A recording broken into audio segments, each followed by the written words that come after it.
Équateur, ce que l'on sait de la disparition de 4 adolescents retrouvés morts calcinés. Les corps calcinés de 4 adolescents ont été découverts. Une enquête pour « disparition forcée » est en cours et 16 soldats ont été placés en détention.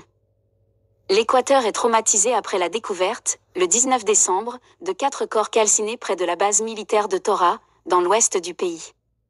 Cette macabre trouvaille s'inscrit dans le cadre des recherches pour retrouver 4 adolescents disparus depuis le 8 décembre. La Commission interaméricaine des droits de l'homme, CID, a exprimé sa préoccupation, tandis que l'ONU et l'UNICEF ont exhorté Quito à épuiser tous les mécanismes pour enquêter sur les faits de manière exhaustive, rapide et impartiale. Que s'est-il passé? Saul Arboleda, Steven Medina, ainsi que les frères Josué et Ismael Arroyo, âgés de 11 à 15 ans, avaient quitté leur domicile le 8 décembre pour jouer au football dans le sud de Guayaquil. Ils ne sont jamais revenus. Selon Luis Arroyo, père des 2 frères, il aurait reçu un appel inquiétant d'Ismaël ce même soir. Des militaires nous ont poursuivis, ont tiré en l'air, nous ont maltraités, aurait confié l'adolescent. Peu après, la famille a reçu des messages WhatsApp contenant 2 adresses, dont l'une pointait vers la ville de Tora, où se trouve une base militaire. Lors d'un autre appel, un inconnu aurait évoqué une capture des garçons par la mafia. Ce dernier détail laisse planer des zones d'ombre sur les circonstances exactes de leur disparition. Est-il possible d'identifier les corps? Le 19 décembre, après que la justice a qualifié les faits de « disparition forcée », les corps de 4 jeunes ont été découverts dans une zone de mangrove proche de la base militaire de Tora.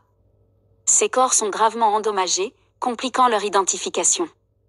Une vidéo diffusée par l'Assemblée nationale, dont l'authenticité reste à vérifier, montre des soldats emmenant l'un des adolescents dans une camionnette, tandis qu'un autre garçon est visible face contre terre.